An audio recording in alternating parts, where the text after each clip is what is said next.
Good afternoon, everyone. Welcome for today's webinar, Management, Conservation, and Sustainable Development Mechanisms through International Cooperation will be the theme discussion for today. We will have professors from Western Michigan University and Federal University of Pará. And to start this webinar and introduce these distinguished universities, I would like to call Professor Paulo Zagallo de Mello and Professor Maria Ferreira from UFPA and Amelia Enriquez also from UFPA to introduce both institutions and our guests.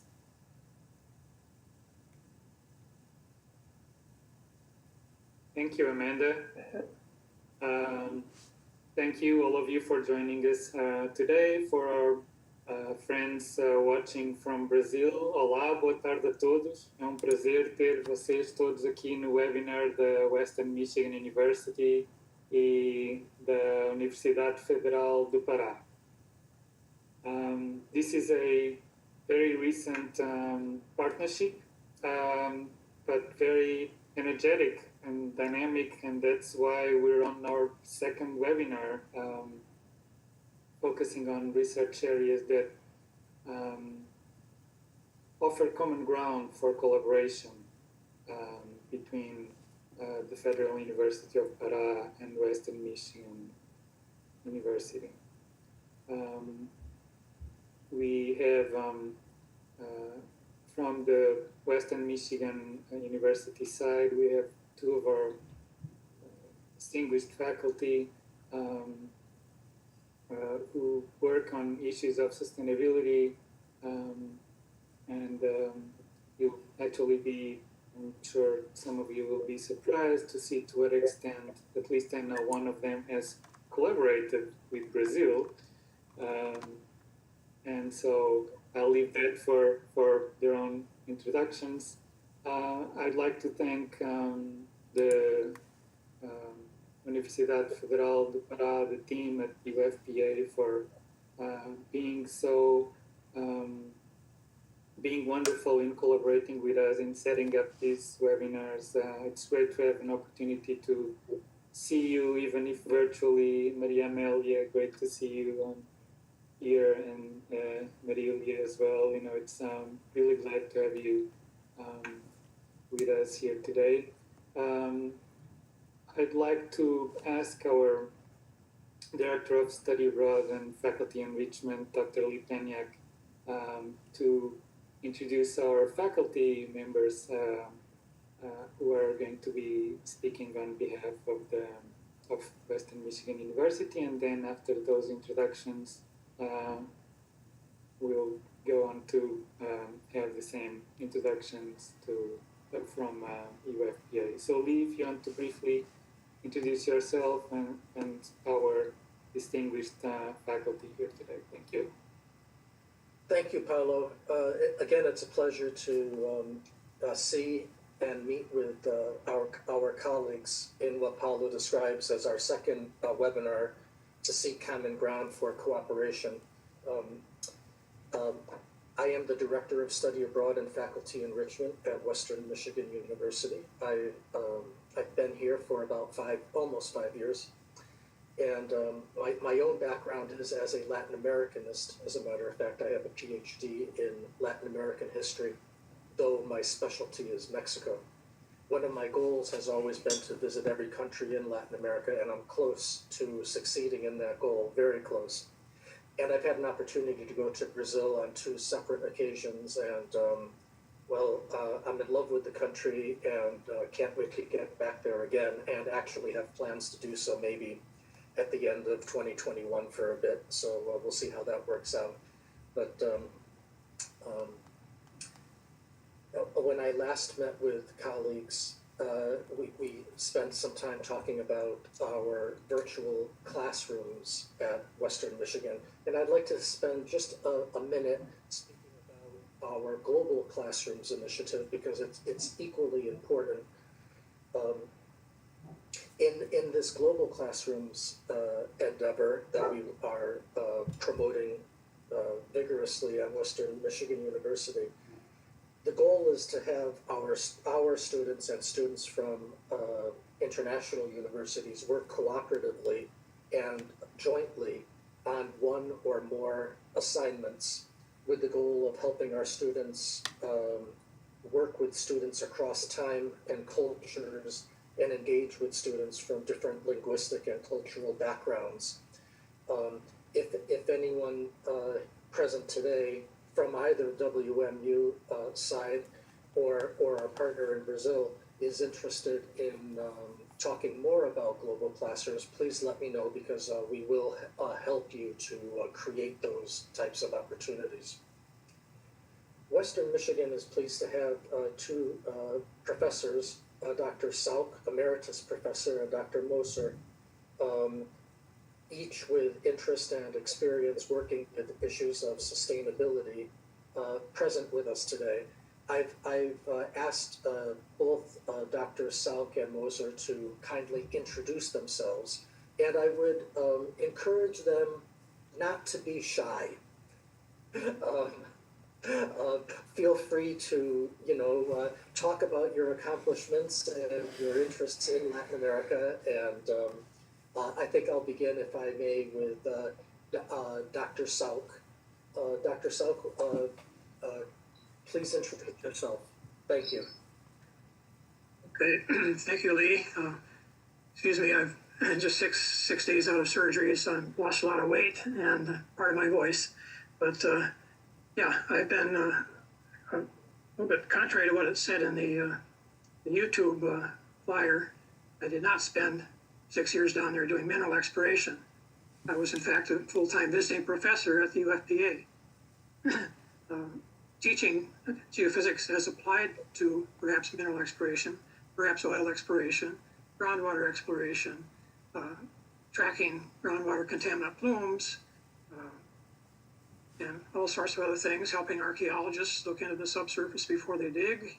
It's a lot of fun. And doing geophysical measurements down water wells, looking with ground penetrating radar, with electrical resistivity methods, magnetometers, gravity meters, etc. I first went there in 1976, probably before some of you were born, but stayed for 3 years, came back with a Brazilian wife, and was married to her and had a family for 30 years. She unfortunately passed away of cancer 11 years ago. But nonetheless, I have an extended family of in-laws in Brazil, and wherever I go in Brazil, I find family, particularly in Belém, but also in São Luís. There's quite a bit of the family there, and that's where I have a beach house where I have been spending my months, January, February, almost every year, quite some time. And I intend to go back there this time, pandemic or not. That's an excellent place for isolation. But we'll get into more things later on during my presentation, right? Okay. So I went back for another call. I was called back in 1984 through 87 for another 3-year term, and finished that while living in a condominium called Green Garden. Some of you might know that, some of you folks in Belém. So again, big hello to Pessoal de Belém, está chovendo lá, boa tarde, tudo isso. Well, thank you, Dr. Sauk, for your introduction. We look forward to listening to your comments a little bit later about your research and educational interests in Brazil. And Dr. Christine Moser, Professor of Economics, could I kindly ask you to introduce yourself to everyone? Sure. I'm Christine Moser. I am a professor in the Department of Economics. I'm an agricultural economist by training and a development economist. Unlike most on this panel, I have not done work in Latin America. The only work that I've done in this hemisphere has been in Jamaica, and most of my work has been in Madagascar, and I also had a project that I'll talk about briefly in Kenya. I've also worked in Chad and a few other Francophone countries. my work, I guess, is broadly in the area of agricultural markets, but that also touches a lot of areas of sustainability. I've also done work related to political economy and crime. So I guess I'll stop there since we'll get into some of those details in a little bit. Thank you, Dr. Moser. Amanda, can you take the agenda from here? Yes, so thank you very much for your introductions. I would very much like to introduce Professor Maria Amelia, who has been hosting and organizing this webinar together with us from UFPA, PA, and Professor Maria Ferreira, who is the Director of International Relations from UFPA as well, for them to introduce themselves and their guests, professor guests from Federal University of Pará. Thank you, Professor Amelia.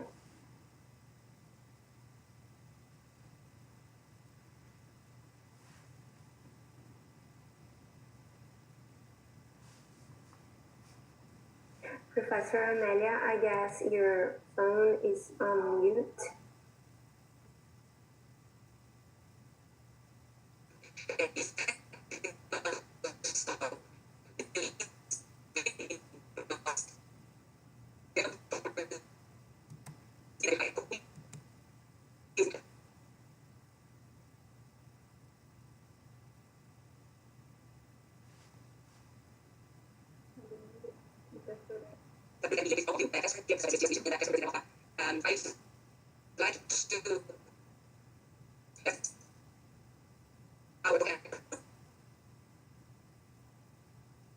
Está com interferência, Amélia.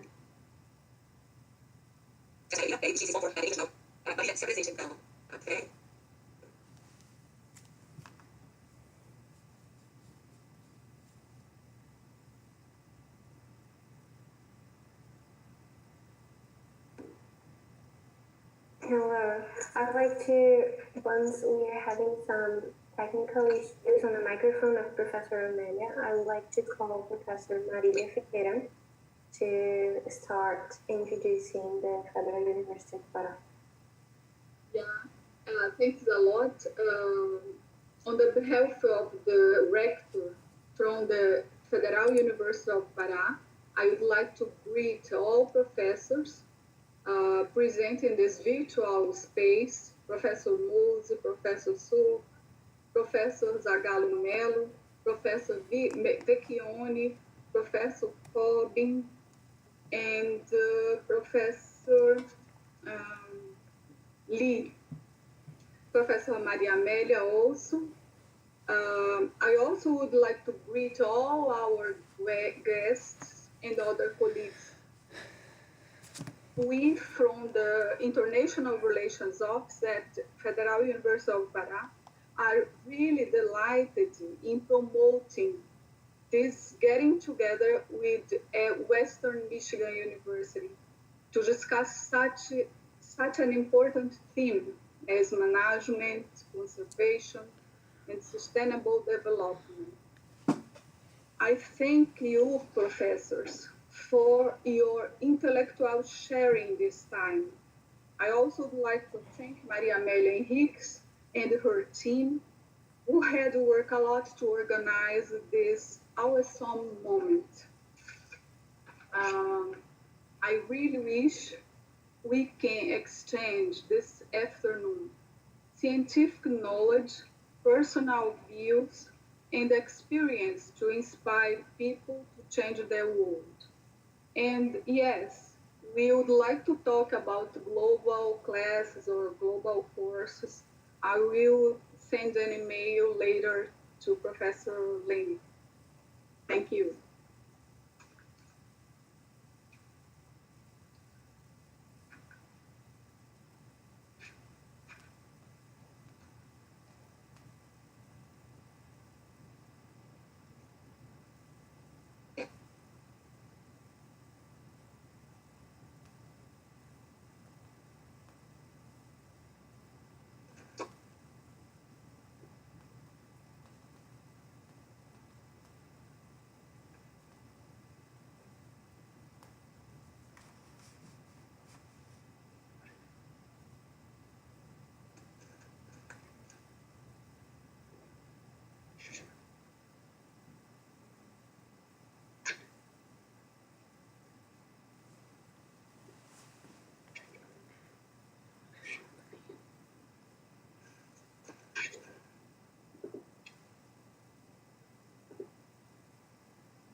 So once we are still having some issues with the audio from Professor Maria Amelia, I would very much like to kindly ask Professor Masala to introduce herself and talk a little bit about the work you have been doing during your time, during your work career. Thank you. Hello, everybody. Good afternoon, and I hope you're hearing me. And yes, great. Thanks a lot for the invitation to be on this live, coming from the Office of International Studies at UFPA, and also coming from the Global Studies Provost at the Western Michigan University. So very briefly, to introduce myself, Masala Gonçalves. I'm a political scientist, journalist, and historian by training, and my graduate studies are on the area of international relations, both masters and PhD. More specifically, I've been looking at international cooperation, specifically finance for development, and particularly on the effects finance for development has on traditional and indigenous peoples on the ground. So I'm very interested in political subjectivities, both in the Pan-Amazon region and Latin American region, but and overall also at the Geometropics. And I'm going to talk a little bit more about it when telling you a bit about the program that we are in later. Thank you very much. Thank you very much, Professor Masala. And now I would like to pass the word to Professor Akana from UFPA, and for him to kindly introduce himself and also talk about the work he has been developing during his career. Thank you, Professor Akana.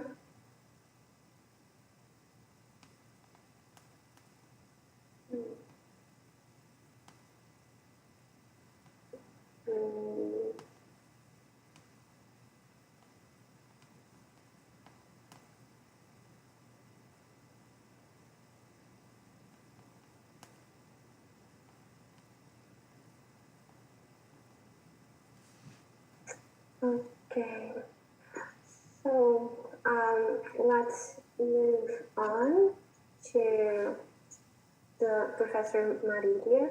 Would you like to start to give it the start for this webinar? Let's just see if Professor Akana and Professor Maria are coming back. Let's just wait a few seconds, a few moments to see if they're coming back so then we could start.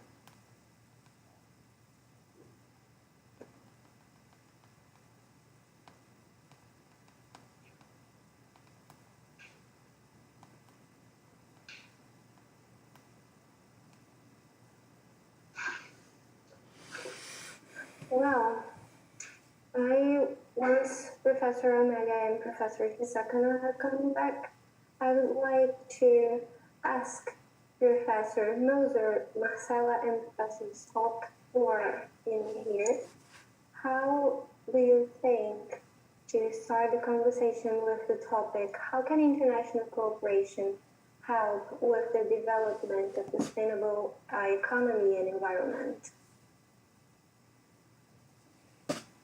How would you like to comment in this subject, Professor Moser?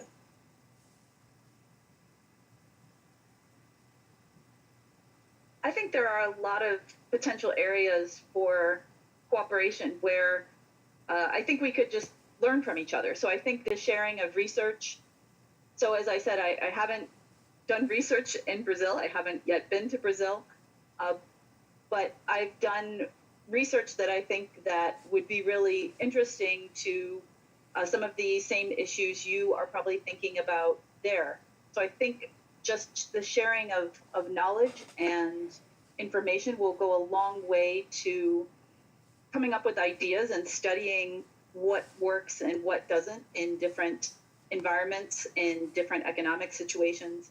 And I also just think research collaboration, so sharing of knowledge of methods, sharing of resources, even collaborating on grants. I think all of that can help to really push forward a research agenda that generates really important policy relevant knowledge that we can use going forward to help guide policies. Yeah. Thank you very much for your comments on this subject. Professor Masala, how do you think we could cooperate with this topic, knowing the ground of UFPA and also the Amazon main region where the Federal University of Pará is located?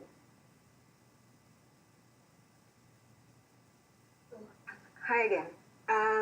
I think international cooperation is fundamental for us to reach international development, sustainable development, and also for conservation and management, nature conservation and management. I will give you a brief example of our graduate program at the Federal University of Pará, at UFPA. Both Akana and I, we are at the Sustainable Development.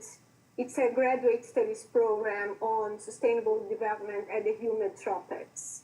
So this program was created as a development and planning graduate program, still on the 70s, in 1977. It was the very first graduate program in the Pan-Amazon region, and it already started very international.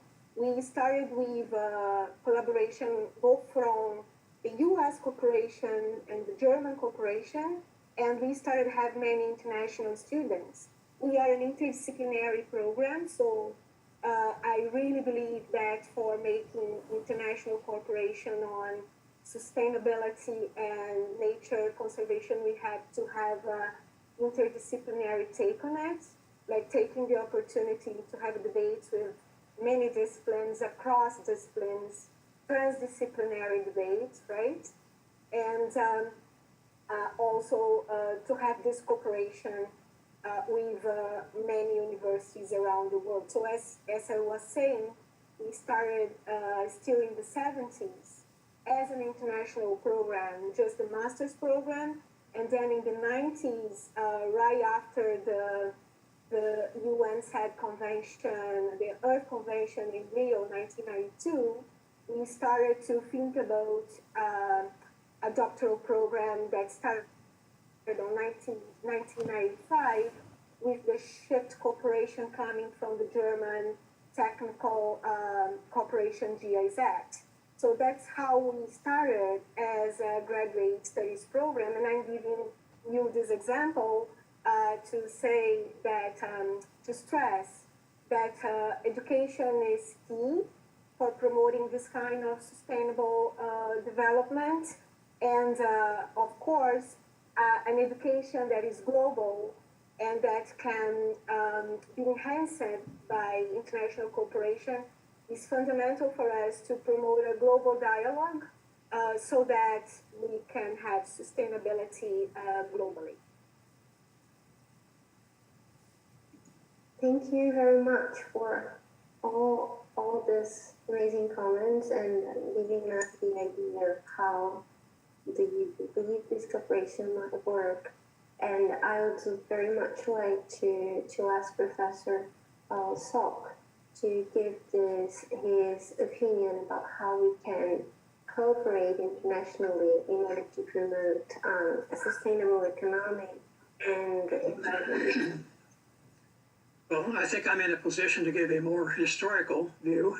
But fundamentally, of course, it requires funding and requires collaborations. I was brought to Brazil because Brazil, the Brazilian Ministry of Education, was very good at seeing the future. And at that time, in 1976, the bulk of the professors in universities in Brazil were at the master's level, the MS level. So an organization was formed called CAPES, which a lot of you know about by now. And ever since that time, they've been sending Brazilians out to get their PhDs around the world. Europe, United States, Canada, Australia, everywhere. But that left a big vacuum there in those departments. So at the same time, they advertised for visiting professors. And that's why I was recruited. And came in with a group of one other American, a Brit, a couple Frenchmen, a couple Germans, an Austrian, and we replaced about the half the department that left to get their PhDs abroad. So, and another thing I discovered in Brazil, of course, that a lot gets done by personal contact. Personal contact is very important. And again, that's why I behoove you younger people to make sure that you get out there and make your connections. It's hard to get grants by yourself. You've got to get that funding by working together in groups and often interagency groups. And doing this, I think you will have more success in the future. Okay? Okay, thank you very much for the historical point of view for the internationalization and the cooperation. Now, I would like to ask Professor Moser to give her inferences about the topic that she prepared for us for today.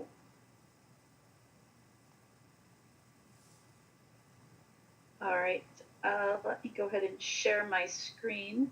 Okay.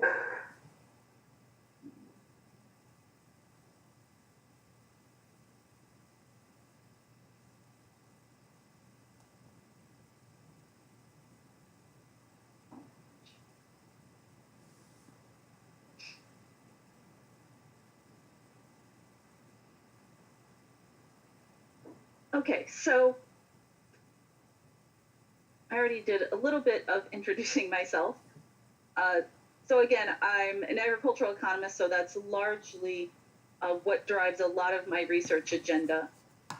I also am a co-editor of the journal Food Policy, so I work a lot on development research, specifically a lot on technology adoption, extensification, intensification of agriculture, those types of issues. In terms of teaching, I teach a research methods course at the master's level. So this is a lot about teaching students how to clean data, manage data, analyze data, and really be able to present an analysis very clearly to a broader audience. I also teach development economics, both at the master's and PhD levels. At the undergraduate level, I mostly teach principles of macroeconomics, but I also taught environmental economics for quite a number of years. So as I said, most of my research is related to agricultural markets, but I'll get into a little more detail of some of the other work I've done that's more directly related to sustainability issues. So some of my current projects. So I'm currently the principal investigator evaluating 2 large food security projects in Madagascar. These are funded by USAID. We were supposed to collect our first baseline data in June. Obviously, we've had some delays due to the pandemic. But now we are planning on doing data collection starting in January. Unfortunately, I won't be traveling there, but we have our teams on the ground, and so we'll still be able to go ahead with the data collection. So these are two separate projects in 2 different areas. One of the areas is located in the eastern part of Madagascar, which is where most of the remaining rainforest is. And so there are a lot of sustainability components to the project. And we are mostly evaluating the food security outcomes of that project. So particularly child and mother outcomes. I've also recently been working on a project in Madagascar. So this is actually related to livestock theft. So theft in Jamaica is quite rampant. So you might know it's a very high crime country, but livestock theft is very common, particularly for goats. And it really depresses the incentive for farmers to invest in the sector. So farmers don't want to expand, farmers even exit the sector because the threat of theft is so high. So I think in our data, something like 40% of farmers had goats stolen in the previous 3 years. So it hits almost everyone. It's also very seasonal. There are also some local crime sprees that we see in the data. So I'm currently working on that paper. And then I had a graduate student at Western Michigan who is from Jamaica. He just finished his PhD and he's now working for the Bank of Jamaica. But he went back a few months after we did our study, and he talked to the same farmers, and he collected information on how different weather shocks have affected farmers, and then what their beliefs were about climate change and whether they were making connections between recent weather events and climate change. Then prior to that, I had a randomized control trial in Kenya that was completed in 2018. This was with Vivian Hoffman at IFPRI. So this was assessing the potential for market-based approaches to improving food safety in the maize market. So in this context, the food safety issue we are talking about is aflatoxin. So it's a fungal toxin.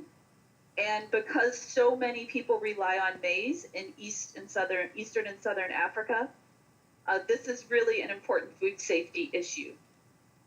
So we were looking at the potential for whether consumers would be willing to pay, or at least would be willing to seek out a maize flour that had been tested for aflatoxin. So we worked with the local maize miller to actually market the first maize flour that was tested for this toxin, and we followed the sales of that maize flour over time. And so we have 2 publications already from that work.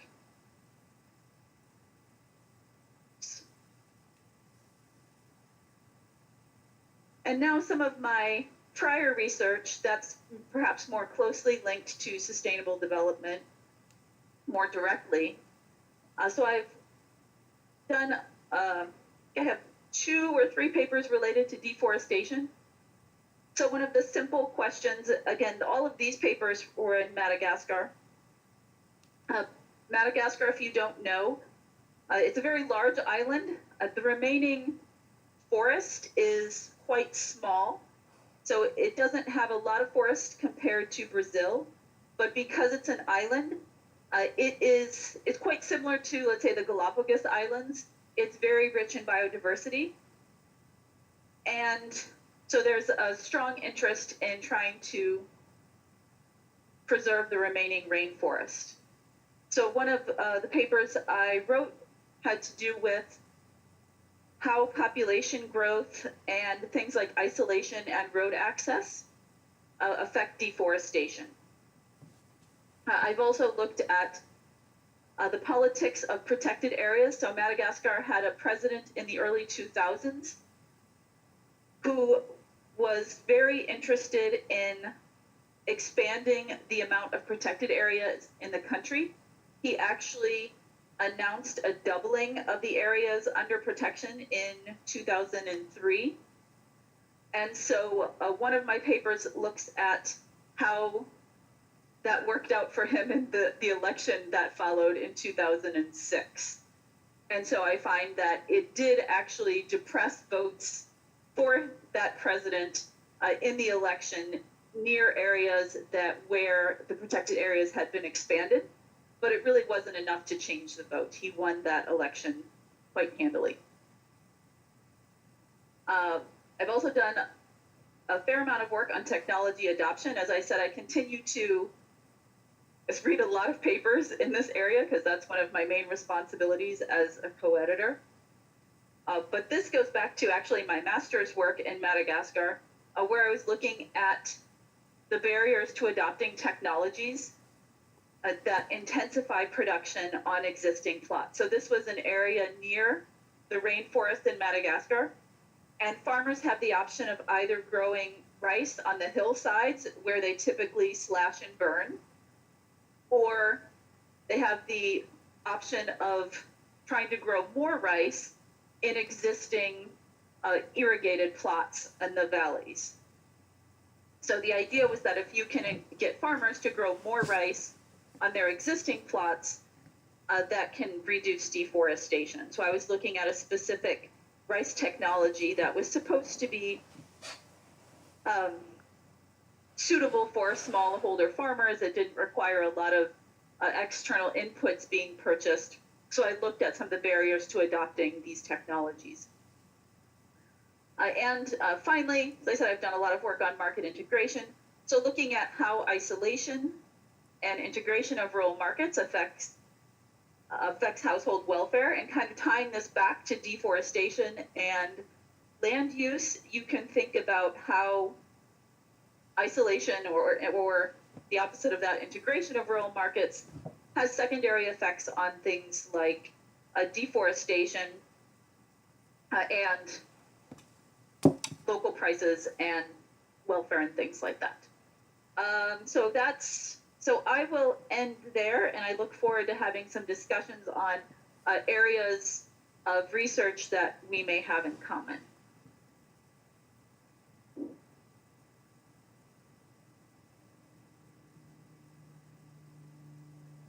Thank you, Professor Moser. I would like to call Professor Masala. Oh, you're continuing? Sorry. Let me just close. We are having now Professor Masala, who will be introducing us to the topic that she prepared for us today. We are already receiving a lot of questions that we will address to all the speakers in the end of all presentations. And we are probably having a big discussion after all presentations because I'm having a lot of questions right now. So Professor Masala, would you like to introduce the topic that you prepared for us today? Yes, thank you, Amanda. So I continue a little bit. I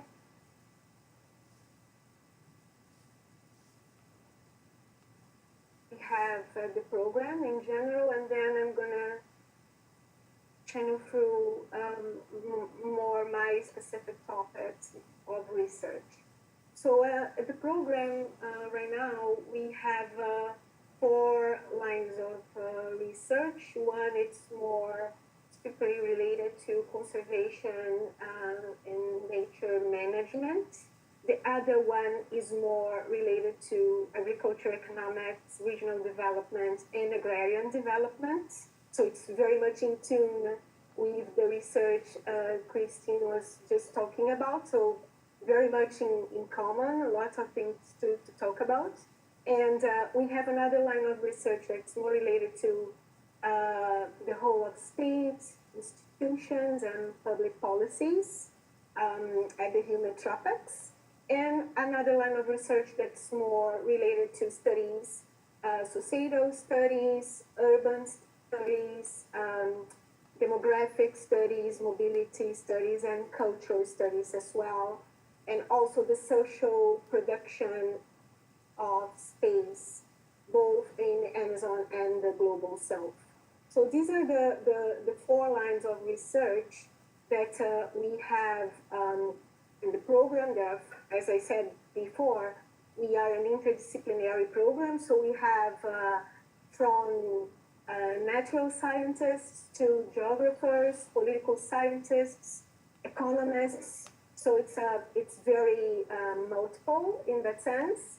It brings us difficulties in terms of research, of course, because of this variety, but at the same time, it brings us a lot of opportunities, and specifically opportunities in connecting science and policy. So we work very much in the intersection between science and policy. So research, the results of the research really trying to have implications in decision making and policy making. So we are very much in this intersection. Of course, mostly related to the Amazon region, because we are located at the Amazon region, but I would say also the Pan-Amazon region, right? We are 8 countries in the region, and not just Brazil, that have this national portion in the Amazon, right? So we have more countries, and we really try to do research to looking at these countries as well. I think Akana is going to talk more about it, because he's really involved with this kind of research. But recently, and this is really exciting also to listen to Christine, recently we are trying to do more cooperation with African countries as well. So considering that we are a graduate program that are focused on studies at the Geometropics, it's not just the Amazonian region that has rainforests and that are in the Geometropics. If we think about Sub-Saharan Africa, if we think about Southeast Asia, and if we think about savanna areas as well in Africa, and also in Australia, for example, we are also talking about geometropics. So recently we are very, very interested in looking at the intersections on the Amazonian region and also the African countries and Southeastern Asian country as well. This is very much interesting us. I think in talking more about what I am doing, as I said in the beginning, I am a political scientist by training, so I am very much interested in this intersection that I was talking about between science and policy. And more specifically, I am very interested in how traditional communities and indigenous peoples are becoming more and more engaged in influencing politics related both to conservation, to territorial rights, both in the Amazon and in other global South countries. So in this sense, since the beginning of the 2000s, I've been doing work in the state of Acre, that's right at the borders with Bolivia and Peru, and also in the state of Roraima, that's in the northernmost part of Brazil, at the borders with Guyana and Venezuela, looking at indigenous politics and indigenous mobilization in these areas, but also in how they are doing and practicing international diplomacy, right? So there is a whole debate on it that's not just nation states that are able to do and to practice diplomacy, right? Civil society, NGOs, and also traditional communities, they are also practicing diplomacies, specifically in the global south related to nature conservation management. This is very common, and another part of my research is very much focused on the Conference of the Parties negotiations, both at the UNFCCC related to climate change, and also on the Biodiversity Convention, the CBD. And we see along the years, especially along the 2000s, we can see that there is there is some really a thing very interesting going on related to the increasing participation of these groups, namely traditional communities and indigenous communities, in these negotiations, following the argument that most of the protected areas for example, rainforests and the savanna areas, they are areas managed by these communities. So these communities, they are offering, so Professor Moser was talking about technologies. So these people are also developing along several years, like look at the long historic trajectory. They are developing many social technologies so that they can protect and improve practices of nature conservation and management. So because of that, what they are saying at these international negotiations, when they are talking, for example, about the nationally contributions for the Paris Agreement, for example, they are saying we are the political subjects that are mostly contributing for a carbon neutral economy, or for providing a better land use activities. So we should be taking into account in these negotiations. And in following that, we saw the emergence of the local communities and indigenous peoples platform, both at the CBD and at the UNFCCC at the conventions. And this has been a very interesting area of studies for those interested in international relations, in anthropology, and at the same time at science and natural sciences. So it's really a field of study that's interdisciplinary, and that you can co-join many efforts in different areas and in different countries to observe how these negotiations are going on and the role of these communities on these negotiations. And just to end, it's important to say that there are many networks following these negotiations and producing knowledge on it. So if you look, for example, at the last issues of global ecologic, many journals on political ecology, political economy, they are looking at this situation. So I'm being part of an effort of developing a methodology globally with the University of Vienna, and that we are at the University of Cardiff as well, at Wales, doing on collaborative ethnography on these negotiations.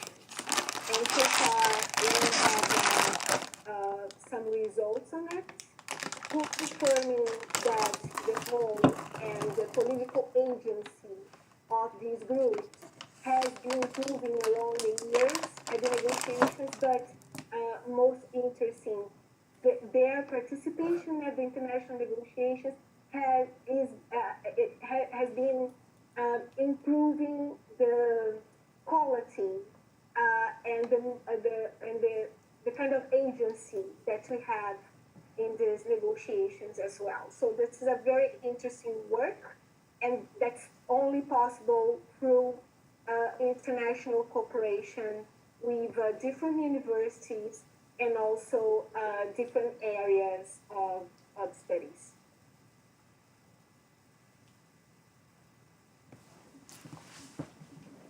Thank you very much, Professor Masala.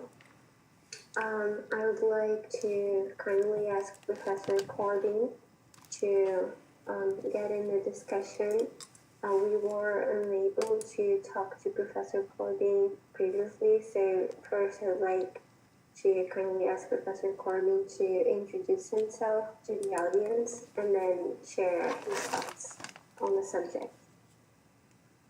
Thank you very much, Amanda, for those warm words. I am Akana Corbin from the Cooperative Republic of Guyana. I I'm an environmental science major, and I undertook my graduate studies at the Federal University of Para in Belém, in Pará, at NIA, more specifically, the very center at which I work. So started my career working as an assistant researcher at Israel Chemistry and at the Ghana Agricultural Institute, National Agricultural Institute. So having left the institute, I proceeded to Belém. I was the recipient of a scholarship from the United Nations University to undertake a master's degree in Belém. And so after my master's, I was awarded a fellowship from the Intl, Brazil, Science Council of Brazil. So I took my PhD at the very university in sustainable development with a concentration on environment and social development. Having left the university, the Federal University of Paraguay, I was engaged more specifically in quite a lot of research in population, environment, and development. So I would have conducted my master's research looking at Brazilian migration to Guyana, mainly to the mining towns. So I have really explored what is happening in the mining towns, the environmental and social impacts and issues associated with small-scale mining in Guyana. For my PhD, I focused on Guyanese migration, mainly to the United States, Canada, and the United Kingdom, and the flows of remittances. So my focus has changed somewhat. Having left the university, I proceeded to work at the Inter-American Development Bank in Washington, D.C., where I was attached to the Environmental Safeguard Unit, working on some very interesting projects across Latin America and the Caribbean. As a team member on projects and as an analyst, environmental and social analyst, looking at the reviewing projects, participating on teams of projects in the context, in the light of the bank's environment and social safeguard policy. So I've done quite a lot of work in Belize in the context of Latin Central American integration, assisting the Belizean government on transport operations. I've done a lot of work in Brazil in urban development, working throughout the length and breadth of Brazil, working on massive operations in urban development, looking at the social issues, mainly social issues on those operations, the issue of involuntary settlement of displaced families. I've also done work in Guyana as well while working in bank, looking in the context of the Brazil-Guyana integration and the road construction in the Amazonian region. As we know, the Amazon would take in 8 countries with the addition of French Guyana, which is not a member of the Treaty of Amazonian Cooperation.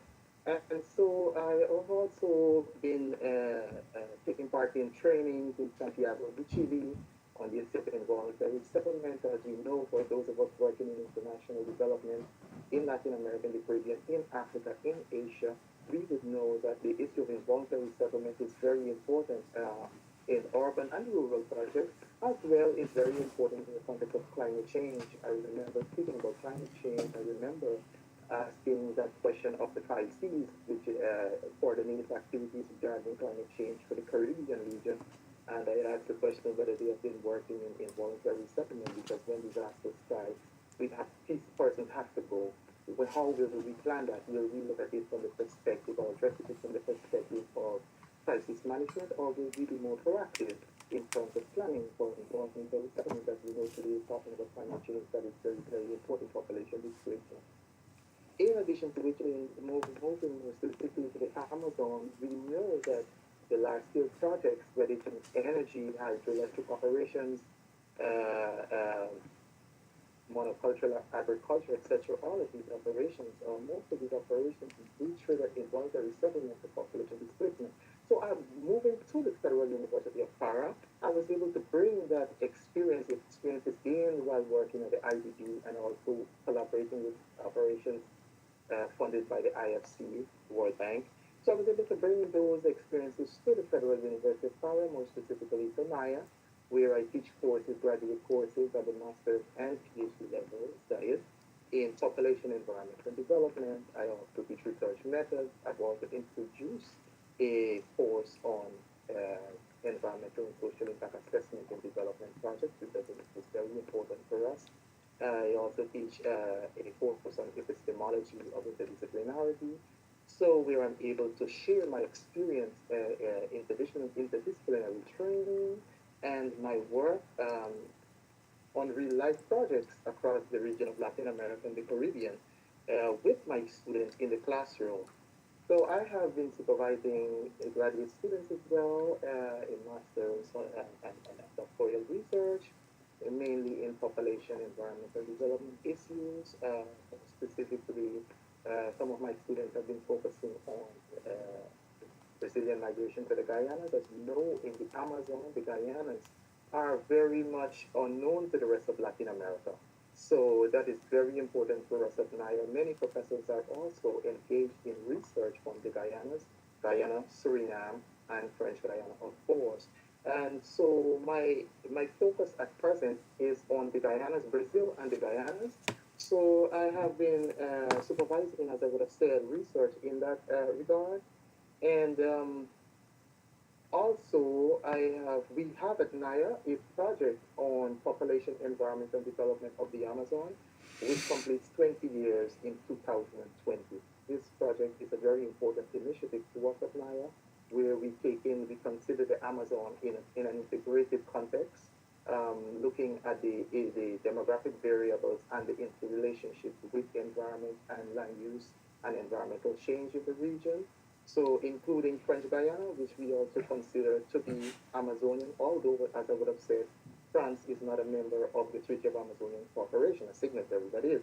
So, these are some of the areas in which we work. So regarding international cooperation, I would like to embrace that, as NIA is very much interested in international cooperation. NIA is actually the leading center on Amazonian issues, and NIA has trained, as Professor Marcelo would have said, NIA has trained students or researchers from across the Amazon, Guyana, Peru, Bolivia, Colombia, Ecuador, even students outside of the Amazon region and the more wider Latin American region.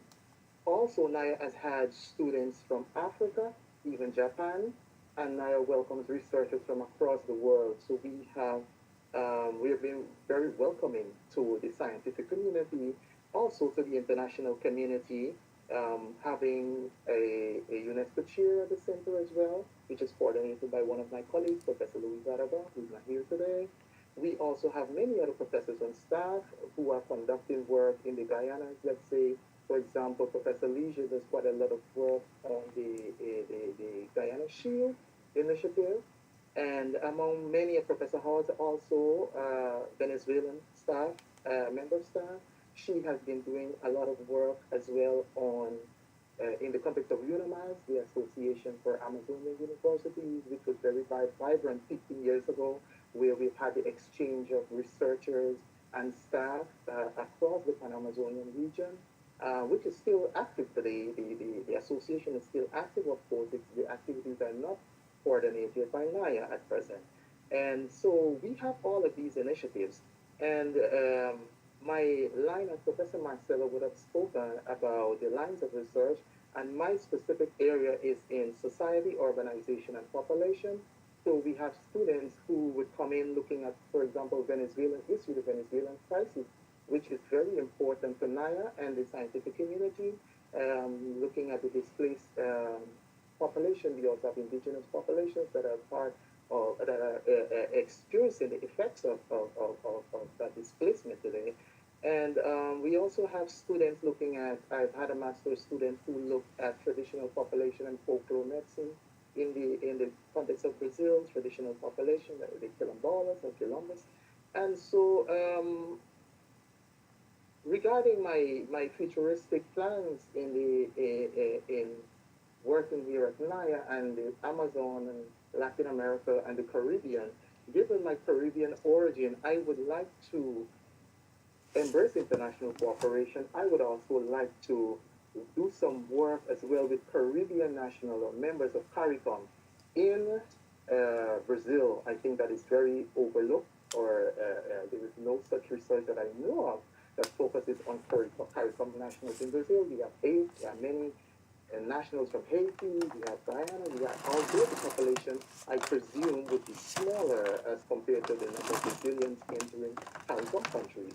But nevertheless, I believe in the context of international cooperation, bilateral cooperation for development, and that the issue of diaspora is very important and timely for our region.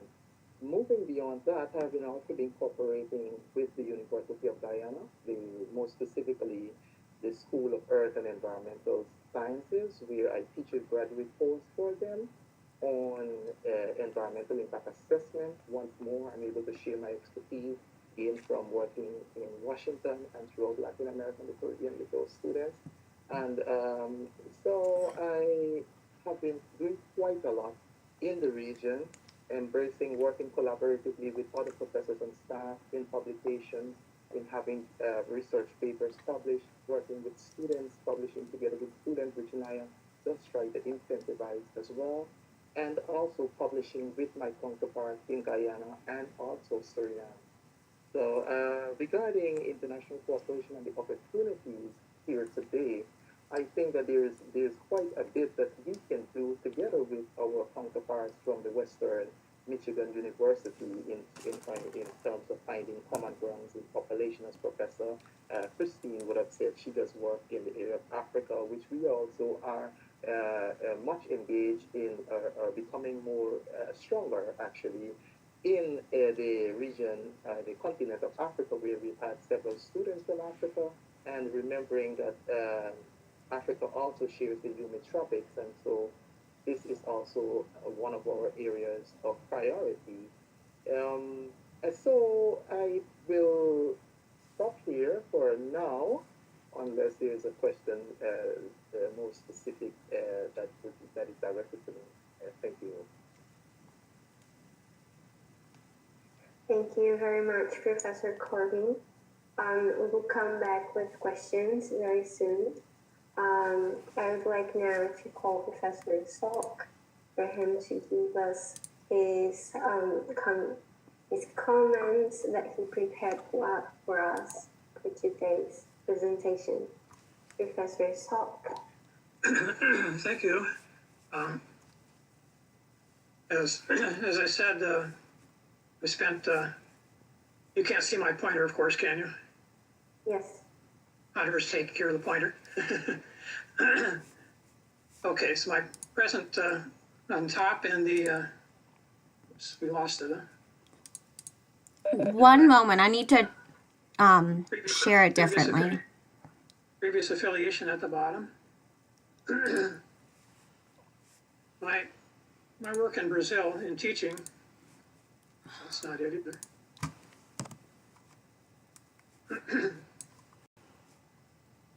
My previous work in Brazil as a visiting professor was, we had to start into the, okay. There you go.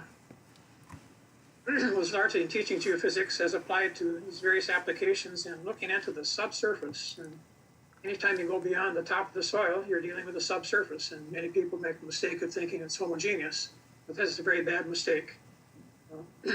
Much of what we need in much of the world now and in the future is fresh water. And much of my work was involved with that as well. If you go to the next page, some of the past project areas was looking for potable groundwater on Marshall Island, one of the largest river islands in the world, which surprisingly, even though it gets about 2 meters of rainfall per year and it's washed on 3 sides with fresh river water, if you drill a well there for water, 90% of the time you'll get salt water. So the eastern half of that island is largely natural grassland. It has been for 400 years, has been ranch land, initially with water buffalo imported from the India area, and later on now they've mixed with other breeds of beef cattle. But still the ranches are large, 5 to 8 kilometers apart. Most of them don't have fresh water.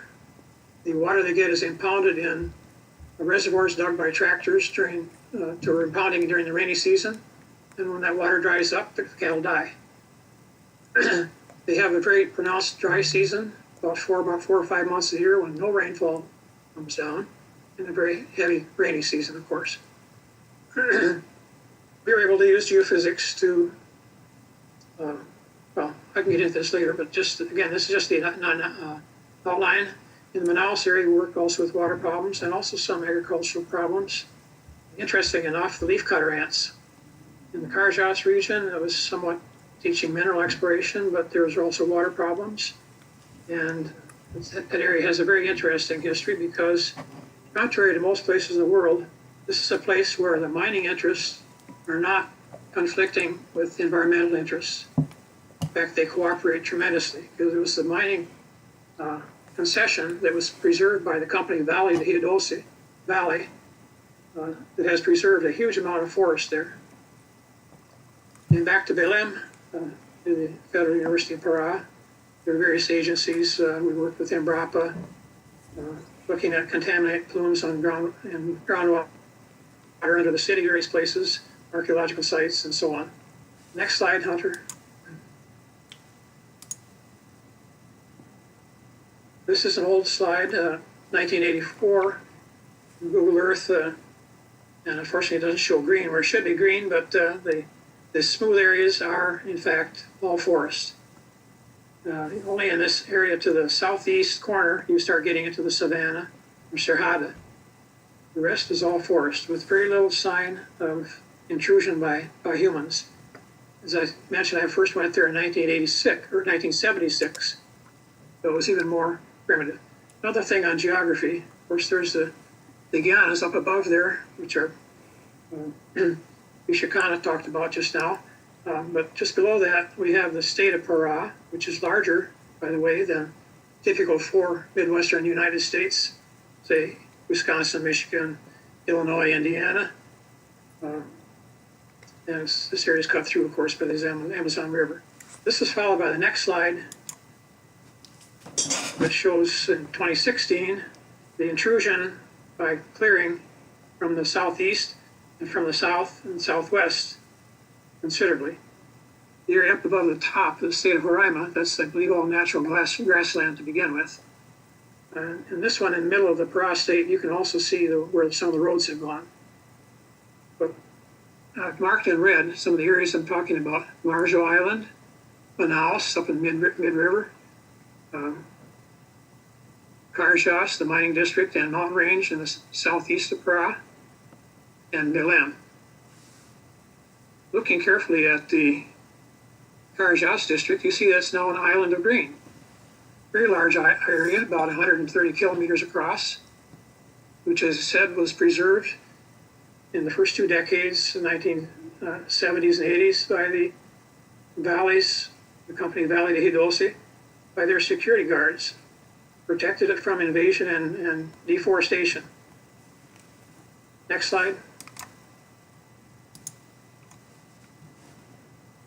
Going back to Marjo Island, this is one of the largest river islands in the world. The main channel of the Amazon is the upper left corner. Channels, plural. The former territory, now a state of Amapá, is just above that part of the map. Belém is lower right center. As I said, the eastern half of Marjo Island is all natural grassland. There's no forest there, even though it's almost just south of the equator. The west half is a very robust forest.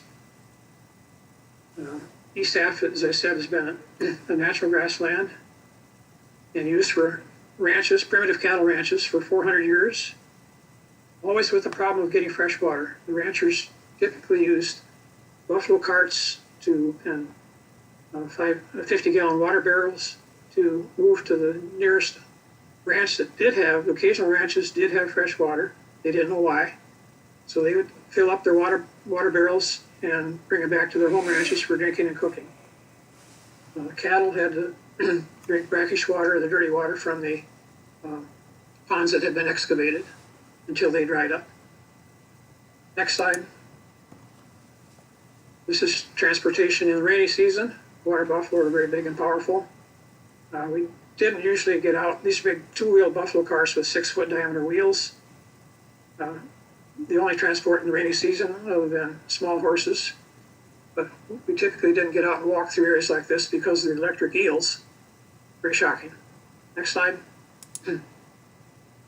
Dry season, pretty much the same area, looks like this. It's extremely flat, 0 to 2 meters above sea level entirely.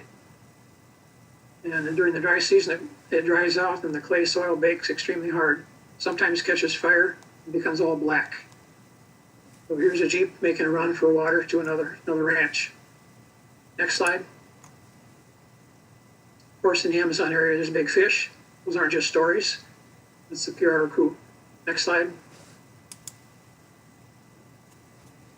The water buffalo are used for almost everything, including milk and making fresh yogurt every day. Next slide. These are just examples of what it was like, at least back then, to do field work, to get environmental data, such as trying to help the residents of that island find potable water. Someone has to go there and gather numbers, and that's what we did.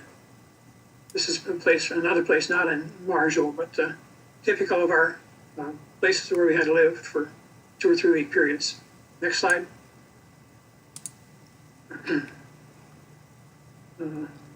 Not very clear, but this shows the Manaus region, midway up the Amazon.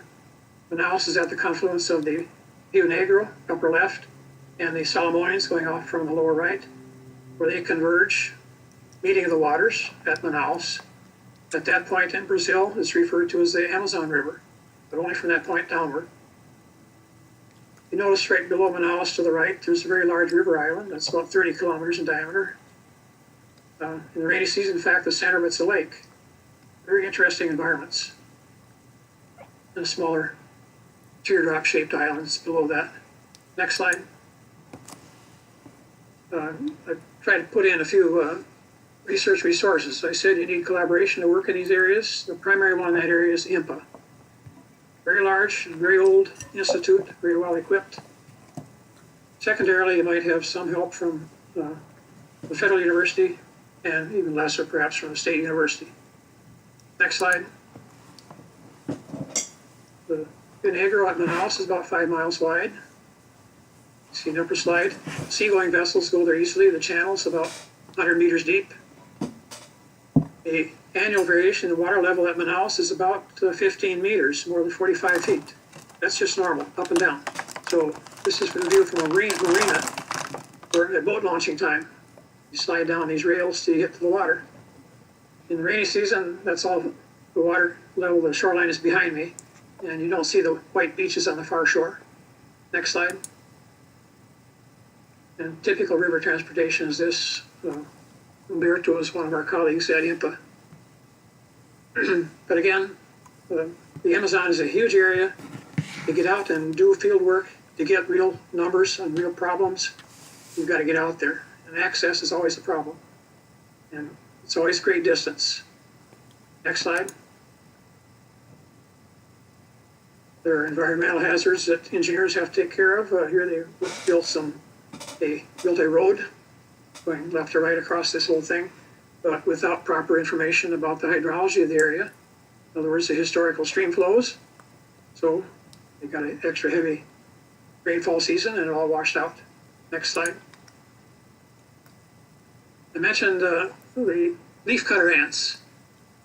We were able to drive into one on a Brazil nut farm east of Manaus, maybe 80 kilometers. The leafcutters have devastated an area about 100 meters in diameter. All those trees without leaves are without leaves because the leafcutters have cut them and taken them underground. On the right side, you see an anthill, probably 4 or 5 meters in diameter, and more distant behind it, you see 5 or 6 other anthills the same size. These ants create large galleries underground, and they go down as far as the water table, which might be 15 or 20 meters. But for trying to do farm work or agricultural work, these things will collapse under the weight of a tractor and cause all kinds of problems. Not to say, of course, nothing you plant there will live because they eat it. Even colonies that were apparently there hundreds of years ago, their galleries still persist, and there have been accidents in cultivated areas where there are large collapses. Next slide. And here they are at work. They create a path, and you see all these leaves moving across the ground, sometimes for 50 yards or more.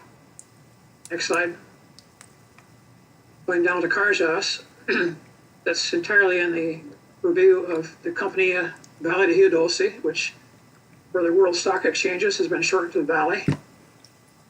This is the largest mining company in the world, but it's mixed, part federal and partly private company. So in Brazil, since there are federal universities in many of the states, the federal universities are urged to cooperate with this company. And they do cooperate. And in fact, right there in Belém, there's Instituto Tecnológico Vale, ITV, which does a lot of very good environmental research. Located right there in Belém, that's their address. I don't know if any of you people from Pará have dealt with them, but it turns out that their director is a very good friend of mine. He was a professor in our institute back in the day, became Proreitor de Pesquisa, another vice president of research, and then moved on to Vale. Next slide. Here's a zoom in on one of those satellite photos from 1987. The circle shows where the Carjas area is. And at that time, it was only accessible by air. The first helicopters brought in a small tractor who made a landing strip out of hematite gravel, pure iron ore, just clear the brush. There's no forest growing there, only low brush land and grass. Because there are no nutrients. The area is so thoroughly leached over millions of years of exposure that the only thing left is iron oxide, which is iron ore. So you see here in the deforestation by 87, it started to move into the area from the southwest, the lower right, or southeast rather. Near the point of those state boundaries is the town of Marabá. That was the only town anywhere near at the time I worked there. Next slide. In 2016, that same circle now contains an island of green. That's what's left of the original rectangular mineral exploration concession that was given to Vale by the government. And by the way, there's two forms of mineral exploration in Brazil. The individual form, where original individual garimpeiros or prospectors each get a claim about the size of a small house, and we have industrial research for minerals, where each company can request claims as large as perhaps several counties here in the United States, which is what this was. This wants a rectangular area about 100 by 130 kilometers. That indentation into it from the east is where the head of the railroad ends, or the loading areas for the iron ore mine. That railroad runs 800 kilometers to the east-northeast to the port city of San Luis, where I spend my winters. 800 kilometers. They run typically 2-unit trains per day full of iron ore down to the coast, to the shipping docks, where it goes all over the world. At any time, like right now, since the 1980s when they opened the first mine, and the mines they begin on plateau tops. The plateaus are residual remnants from low land surface. There were, I believe, 13 of them. They were numbered N1, N2, N3 around through the North Range, curving down to the lower right to the South Range. They are mining and have been mining only N5. All of my work was based out of N1 on the far left, to the west side of this circle. N5, if you look carefully, you see a little reddish dot in the eastern part, just below that indentation where I said the railroad comes in. That's a very large open pit iron mine. They occupy about 3%, their footprint is about 3% of the area. When they're finished there, they're moving next down to the south from there to the S11, I believe it's called, where they're developing, bringing in a new railroad siding and preparing that area for mining. So when that one gets going, then N5 will be abandoned and will be restored, presumably partly with some help, but largely by nature. Things will grow back fast if they provide a minimum amount of soil there. Next slide. So Valley protected the area from the clear cutting of the farmers started moving into the area in the 70s and 80s. Thereafter, they partnered with the federal government, and now they are administered as the industrial area, which includes the mine, the Valley Zoo and Botanical Park, which is very nice to visit, includes their village or town, Karjas, very nicely laid out, includes the Karjas Airport, asphalt strip for jet service to Minas Gerais. Also in the area, the protected area, is the Karjas National Forest. It's more or less under the jurisdiction of the Instituto Chico Mendes and Ibama. There's an indigenous tribal area under Funai, I presume. There's the Gelado Environmental Protection Area, the Tapirapé Biological Reserve, and the Tapirapé-Akiri National Forest. These are, I think, most of the individual administrative units that are within that island of forest that's still preserved, thanks to Valley. The most western ore body, Plateau N1, is being held out from mining, protected partly because of its unique biota in some of these hard iron ore caves. Upper 10 to 50 meters of these plateaus is extremely hard conga, as it's called, CANGA, iron ore. And there are some very interesting caves with some very exotic biota living in them. So they've been preserved for research. So again, a very fascinating area, very different from the conflict between mining and environment in most areas of the world. And as I said, Valley even has a subsidiary that does environmental research. Okay, next slide. That's just a view across it. As you see, there are no large trees. These plateau tops are large. They measure in kilometers. Low shrubs and grasses, as the soil is almost pure iron oxide. I think the remains of the airstrip that was used during the prospection stage is a kind of a clearing, long clearing in the more distant lower area. I visited there 4 years ago. Almost none of the entire exploration village or city that was built on N1, almost none of it is there anymore. They had hangars, dormitories, cafeterias, 800 men living there, movie theaters, visitors' quarters. The hangars are big enough for 2 or 3 DC-3s. They had their own Air Force, 2 Bell helicopters, a 4-engine transport plane, and 2 DC-3s or C-47s. All maintenance was done there. An area with no women, no booze, no weapons. Very interesting. Next slide. Going up to Belém. Of course, you have the Federal University of Pará, and some of the colleagues who've talked already are from NAIA, which I didn't include here, but wanted to include for the benefit of others. Perhaps there's a NUMA, or a Center for Meio Ambiente, of course means the environment, and also the Institute of Geosciences, which at the time I was there was called the Núcleo de Ciências Geofísicas y Geológicas. But in addition, we have the Museo Geldi, a very prominent and famous research museum, very old also, older than the university. There's a very good agricultural experiment station in Brapa. It's a national company, and they have a very large branch right there in Belém. There's also an office, a large district office of Companhia de Pesquisa e Recursos Minerais, CPRM, which is effectively the Geological Survey of Brazil, who are mandated to maintain databases for all geological, mineralogical, and, important for everybody in the environment, the hydrologic data, well data, stream data, and so on, as well as to provide services in these areas.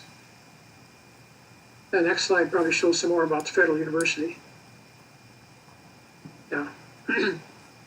The research universities in Brazil, federal universities at least, are divided between the programs of graduation or undergraduate, where you have faculties. This one has faculty in geology, geophysics, meteorology, and oceanography. But the postgraduate is research institutes. And you see 6 of them listed, or 7 of them listed here. Same faculty, but they work interchangeably between the different institutes. geology and geochemistry.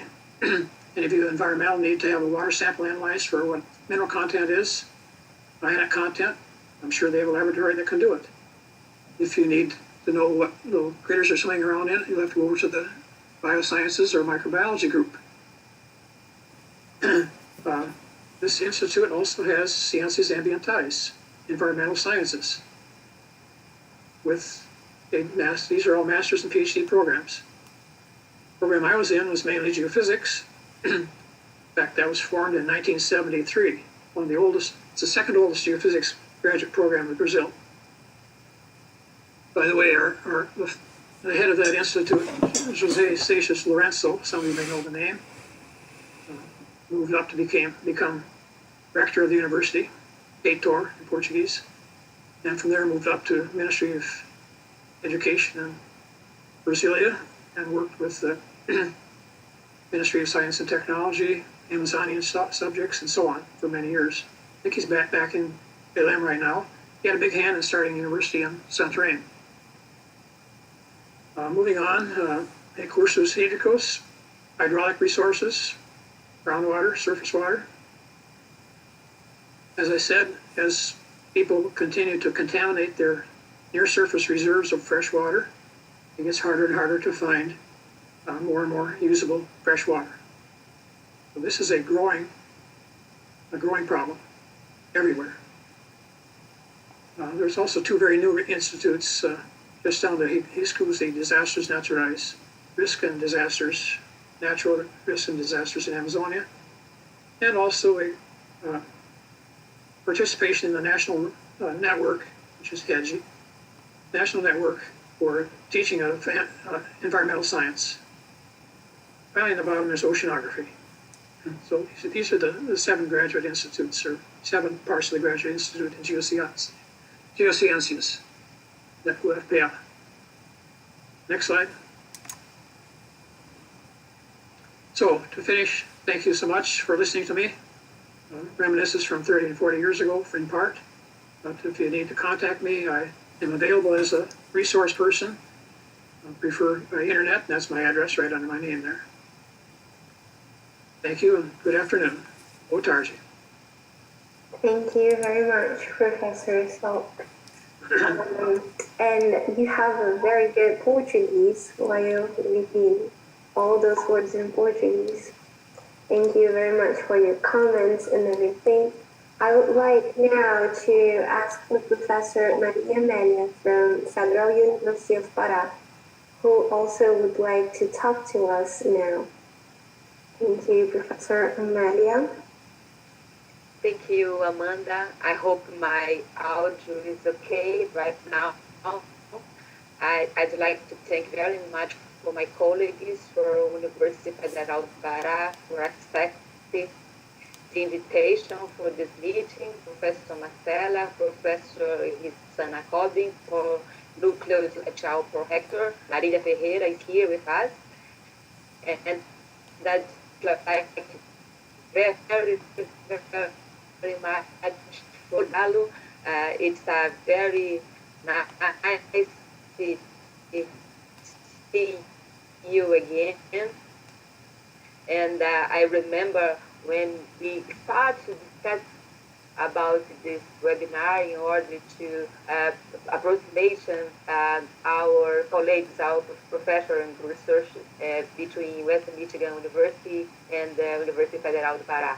I'd like very much to thank you for Amanda Farias, who is in charge in this meeting, and my colleague from University Federal do Pará, Jorge Tassin. I'd like to thank you very much Professor Cristina Moser, who accepted the invitation so few days ago, and Professor Salk. I'm very impressed in your knowledge about the geoscience from here, or in Belém. Including you anticipate your next webinar, because you planned 4 webinars this year.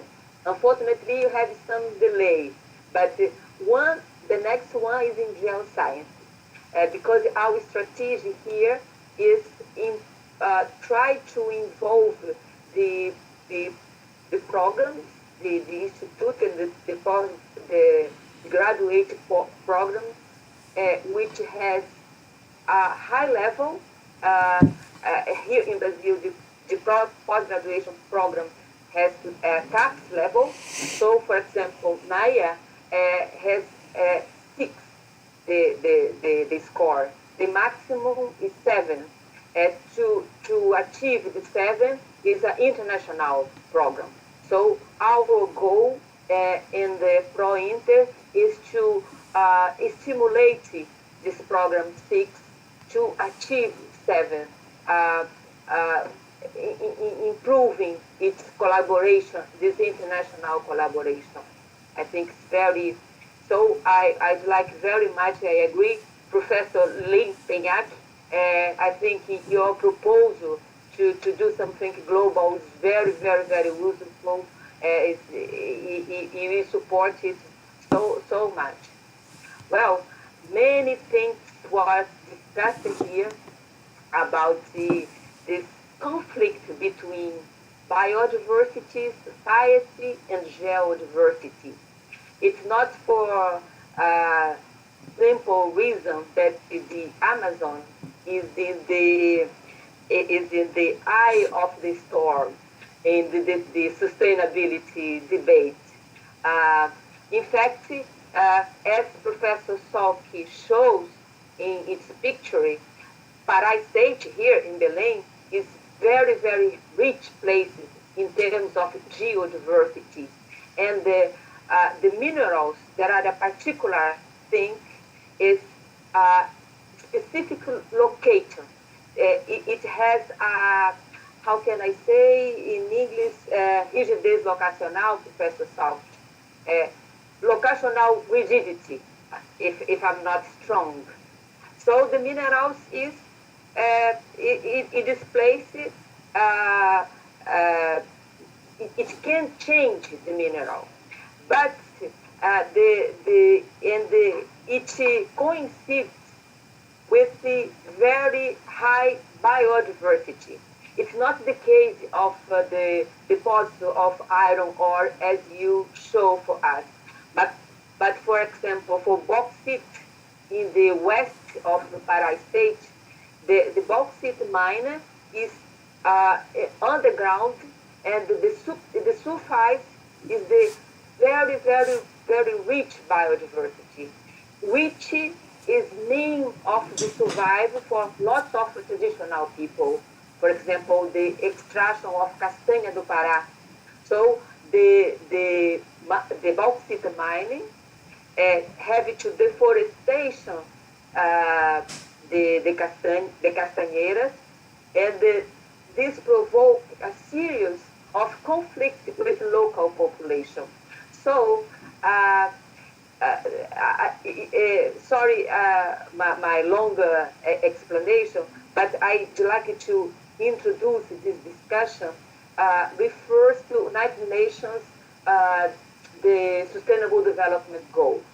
In 2015, most of countries in the world signing the Sustainable Development Goals, and the 17 goals is just the partnership, the international partnership, in order to promote this. And one the consensus is the climate change. It's necessary to be sustainable, to avoid or to mitigate the climate change. Include the Paris Agreement. Paris Agreement talks about change completely the economic matrix in order to reduce the consumption of high carbon products. So one input necessary to be according to Paris Agreement is changing the energetic by fossil fuels. And you need to introduce alternative energy like solar, wind, etc. But there are lots of research showing that if you increase this kind of alternative energy, you have to consume much more iron, copper, aluminum. So we have to press much more in such areas. So the scenario, the future scenario is increasing the conflict between this necessity to access more and more minerals inputs and the conservation of the biodiversity. So I'd like to put this issue, how our participants, our panelists see this conflict between this necessity to be accordance the Paris Agreement and the necessity to conservation and preservation the biodiversity. So I'd like to start to listen, Professor Masala, please.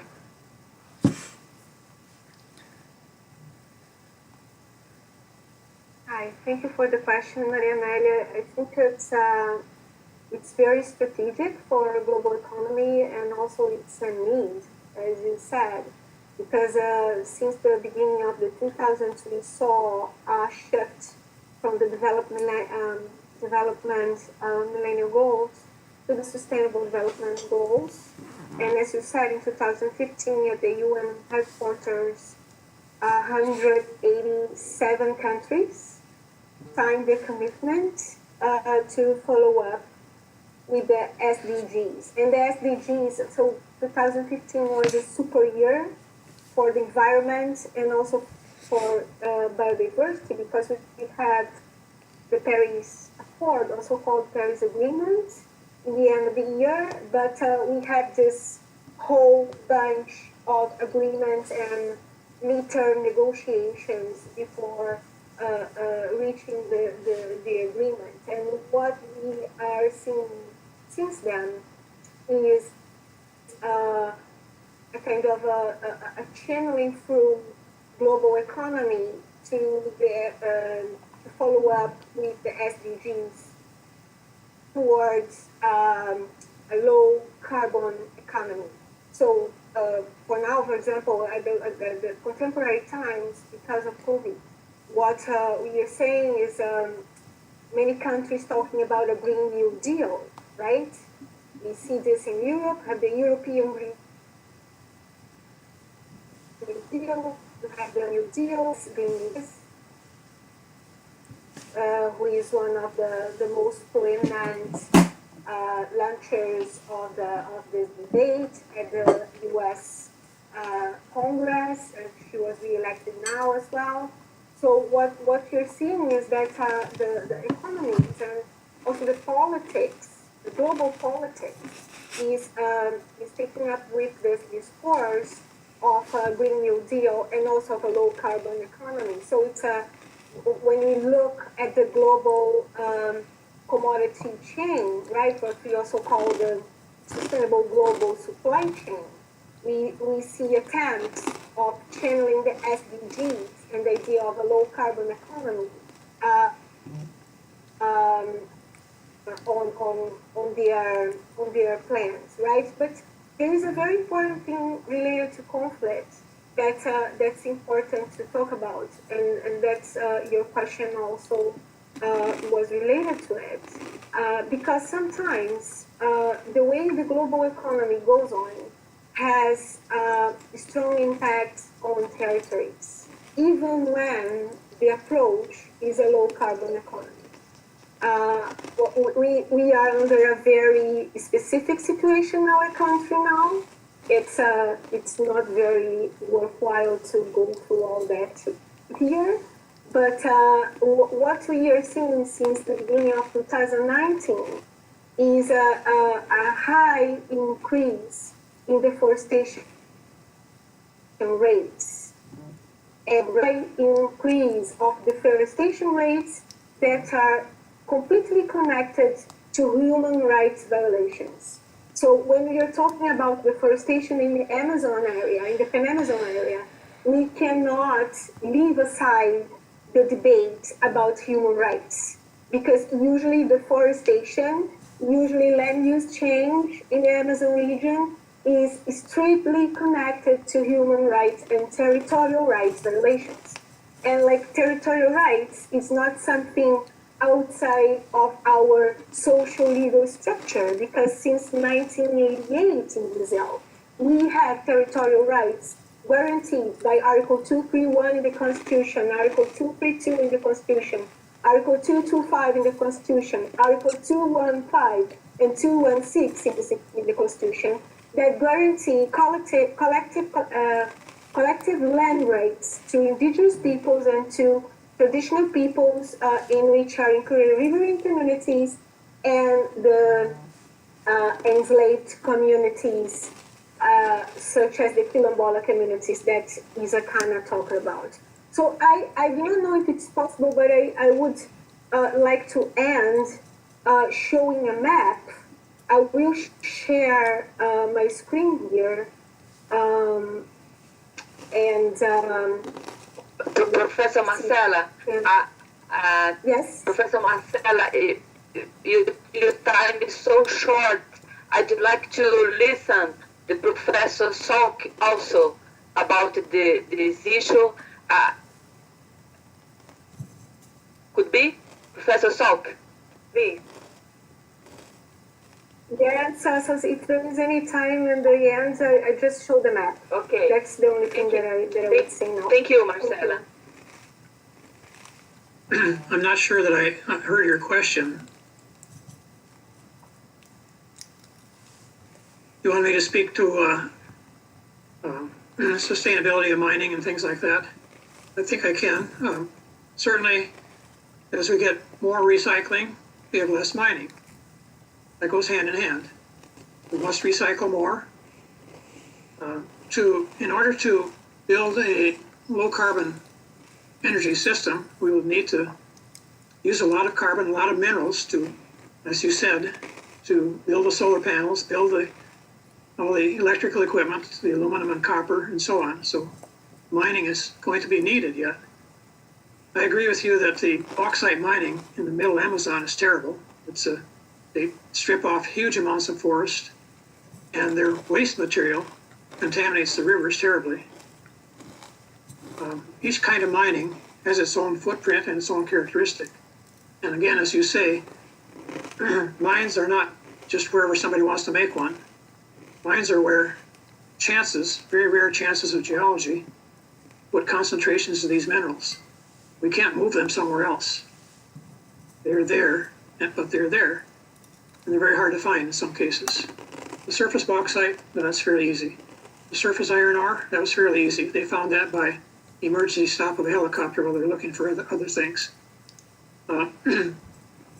The mines for copper and zinc and lead, for example, are often combined with minerals of sulfides, sulfur. So their waste rock is highly contaminated with sulfur. When you have rainfall and sulfur, you get acid mine drainage. Acids go into the streams and aquifers and destroy them. That's not true for the iron ore, for example. It's very different. Each kind of mining has its own difference. For that, I think environmentalists also need some understanding of basic geology. Thank you, Professor. Okay. We have some questions here. I'd like to listen to Professor Moser. The people here ask, how can we engage the community and government while working internationally, in a green economy and environment? Okay, so the question is, how can we engage the community and government while working internationally and in the green economy and environment? I don't think those things are in conflict. So in my experience, a lot of these already happen simultaneously because in order to know what policies work, you have to work with the communities to see that those policies work. Obviously, the government needs to implement those policies. But at the same time, I think you really need international cooperation to get to share those policy ideas and to learn from what's happening in other places. So I don't think those things are in conflict. I think you do have to make a concerted effort. And as an international researcher, I'm very cognizant of what we call extractive research, where researchers go in, do a study, and then they leave, and the community isn't really left with anything. So I think you do have to make a conscious effort to make sure the community is engaged when you're doing international research. But I also think that oftentimes these communities need that collaboration and validation, and not that they I think just to foster kind of more ideas and to get support that they may not have locally. So we've been talking a lot about marginalized communities and indigenous communities, and oftentimes they may need more support. Maybe it's funds, maybe it's research support, because they may not get the same support from their government. So I think there are a lot of areas for cooperation and where those connections between international and local can happen quite naturally. Thank you. I have another question here. How can we engage urban civils in a sustainable economy? What kind of mechanism could be useful to engage them in a green economy and environment?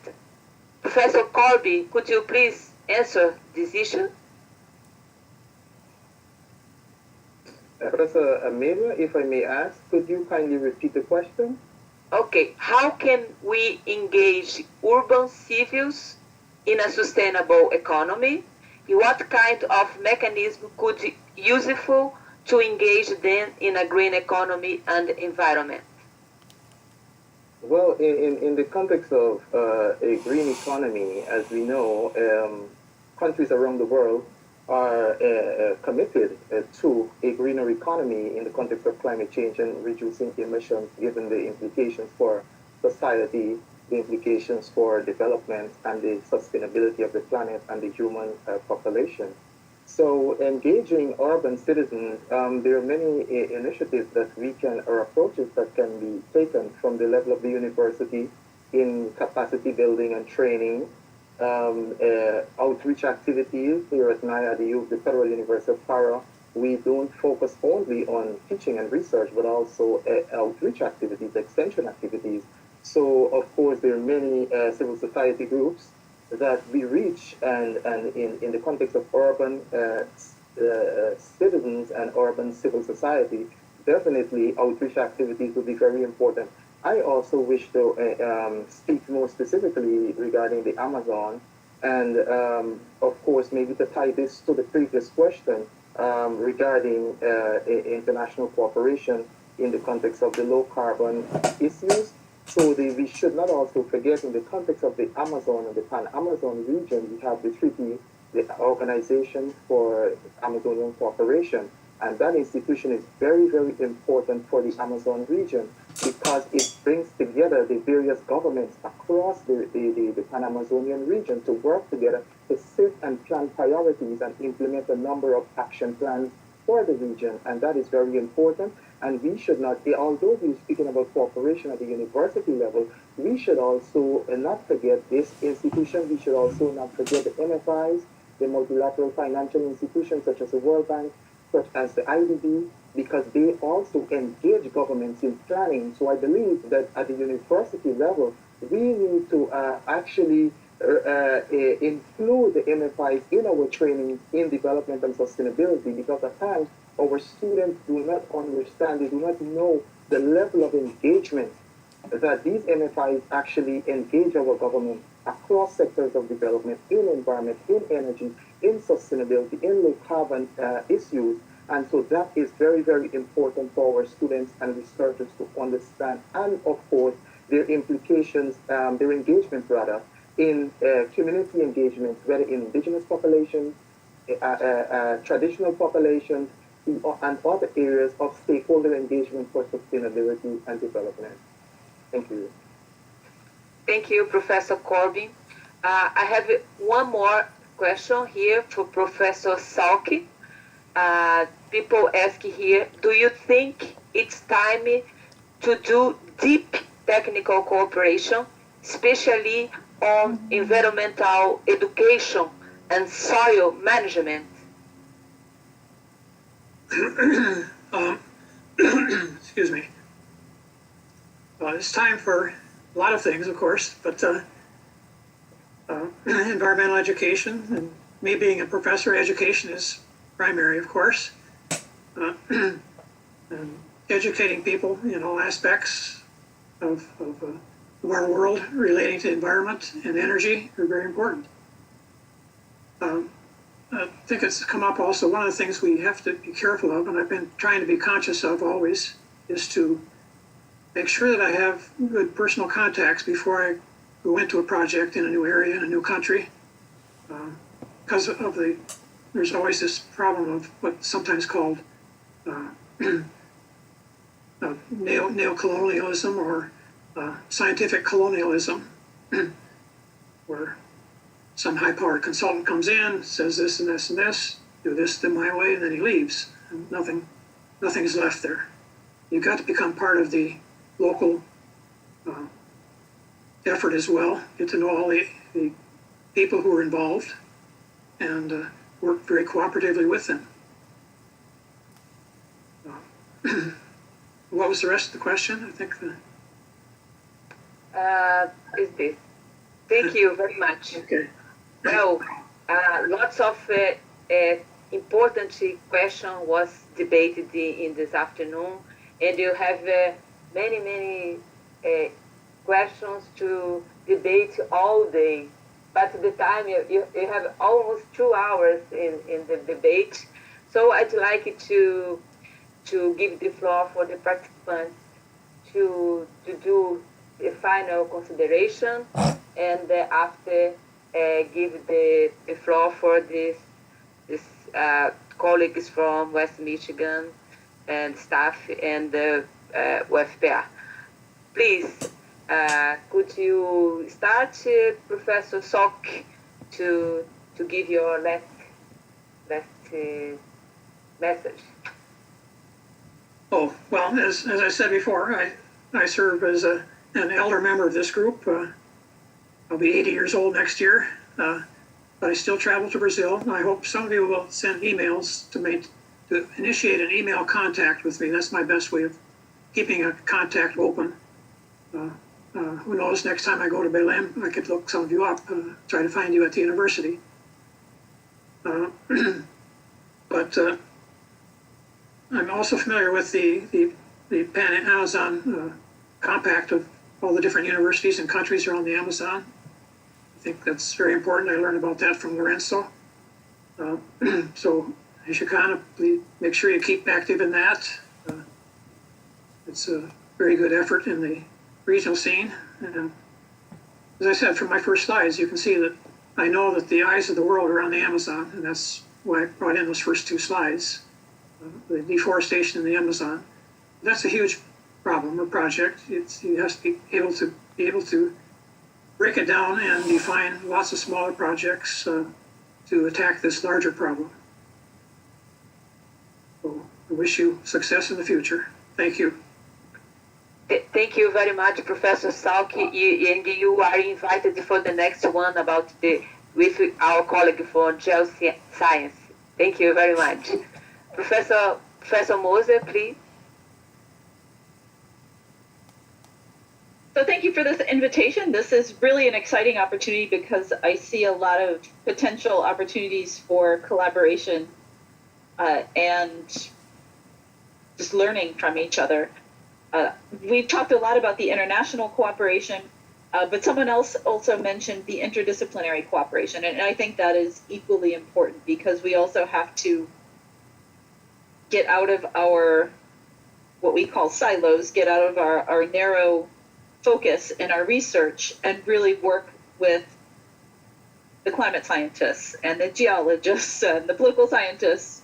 And I I think there are so many possibilities, as I said, where we can just talk about even just teaching opportunities or research opportunities among our graduate students. So I'm excited to see what happens going forward with this collaboration. Thank you very much, Professor Moser. It's wonderful if you can do a very strong research project involving the different fields of knowledge and this team here. Professor Corbin, please.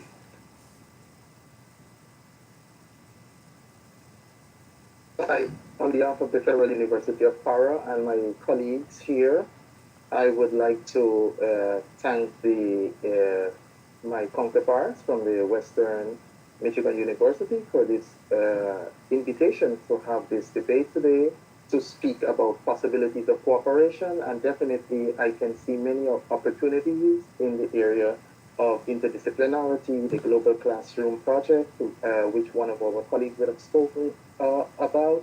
And of course, NIA has a long tradition in interdisciplinarity in terms of teaching and research, so NIA definitely would welcome any initiative regarding interdisciplinarity and also taking in biodiversity and sustainability issues, including climate change, population and development, highways and road construction's implication of those in the Amazon, not only Brazil, but the Pan-Amazonian region.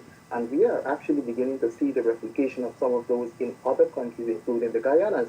And so there is a lot, in a nutshell, there's a lot of topics, issues to be discussed, research agenda, maybe joint publications, etc., workshops, training. So I believe definitely that there is much to be done and we can collaborate. So I'm very excited, including short courses, which we can offer to our counterparts. And of course, hoping that our students as well as NIA could benefit from training and perhaps students, short visits by our students to foreign institutions, including yours, given our internationalization program and the importance of it, to ascending to ranking 7 in the national classification. So I would like to thank you all once more and hope to work with you in the short future. Thank you. Thank you very much, Professor Corby. Certainly, your contribution is so important. Professor Corby, not just in research, academic level, but in all its background from World Bank in order to evaluation projects impact the region. Thank you very much for your contribution. Professor Masala, your message, your final message, please. So thanks again for the invitation. I think there are many opportunities for cooperation that we could see here. Again, I would like to stress the potential of interdisciplinarity for collaboration here, as Professor Moser said, and as I said before as well. I think it's for sustainability science, which is the topic of this debate, right? Sustainability and conservation management. It's a fundamental point, right? If you don't have its complementarity, it's very hard to do sustainability science, and it's very, very hard to do a dialogue between science and policy, which is at the Center for Advanced Amazonian Studies, NIA, we are investing a lot on. So we are completely open to talk about future operation, as Akana has already put, and we are now with European institutions for research and also for teaching. So it would be great to do that with North American institutions as well. Once again, thank you. Thank you, Professor Masala. Professor Masala is doing a very great job at NIA, and I hope this partnership is increasing with her mandate. I saw my colleague Jorge Matos here. in the screen. George, do you want to do some hello? Hello, everybody. It's a great meeting. Make me so happy to hear. I'm just say it's a great job of our director, Maria Amelia, and our professor, Maria. It's all of this. Thank you very much for every teacher who teach us about this great subject. Thank you. Thank you, George. George support us in this organization together, Amanda and the other colleagues. I don't know if Professor Maria is here to say the final words. Well, I'd like to thank you very much for this moment. I think all of us learn a lot about this experience of this researchers and professor, long time working, discussing, teaching this question. And I hope you can, in the future or near future, maybe start with simply with this webinar, but it's possible to do some winter course, summer course, some virtual exchange. I think this pandemic opened, you lost for on site because physically you cannot interchange, go aboard, mobility to go or to receive the students. But for the other side, we win because you can interact with each other and start from our home. So very grateful for you to stay here. And I'd like to my colleague Amanda to the last words for colleagues from West Michigan University. Thank you. Thank you very much, Professor Amelia. It was a pleasure to have all of you in here during this webinar, talking about sustainability and how we can improve this international cooperation between both institutions. I would like to call Professor Lee Peniak if he wants to give any farewell comments, and Professor Paulo Zagallo as well. Thank you, Amanda. I'd like to echo my colleagues' thoughts. We really appreciate the opportunity to meet with colleagues in Pará, and I found the presentations interesting because so much when it comes to sustainability and the issues raised, they seem too big for any one country to resolve. And this type of international cooperation at the academic level is important so that we can play a small part in trying to create change at the local and global levels. So I'm really appreciative to everyone for participating, and I wish you all a very good day. Thank you very much. Paulo? Thank you, Lee. And thank you first and foremost to Universidade Federal do Pará. Great partnerships rely on both sides for fulfilling their potential, and I'm really happy with the first few steps of this new partnership. I'm also very grateful to the participating faculty from universities. This is one of the best parts of my job. I've been working in international education for 25 years, so I've had the opportunity to see many of these exploratory conversations result in actual collaborations, projects, grants, the advancement of scholarship and research, if you want. Sometimes they happen a short while after.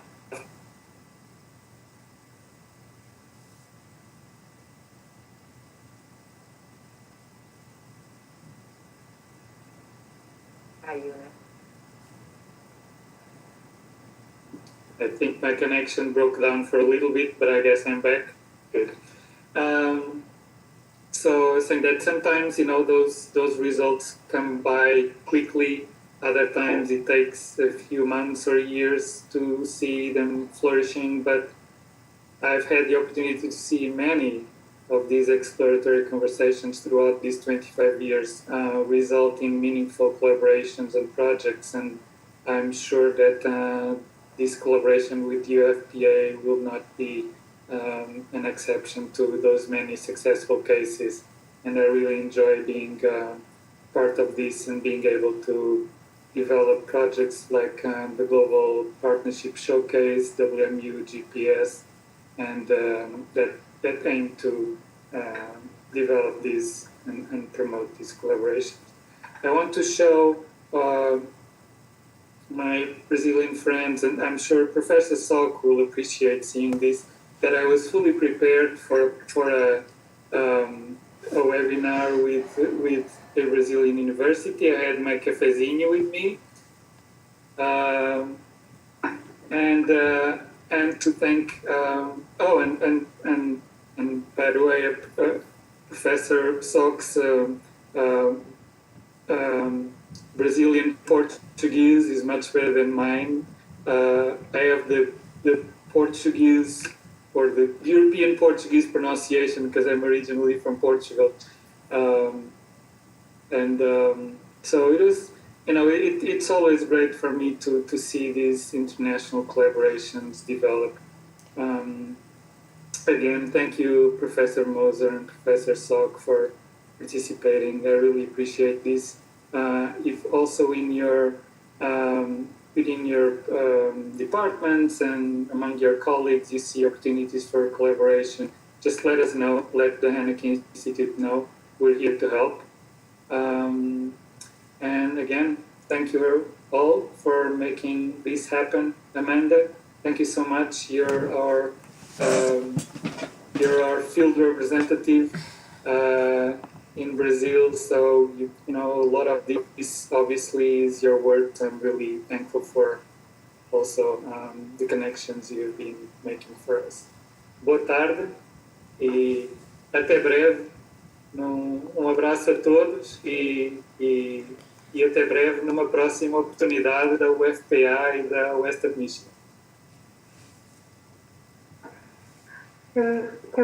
So see you guys. I hope we are able to see each other again in another event. So bye-bye and have a good afternoon.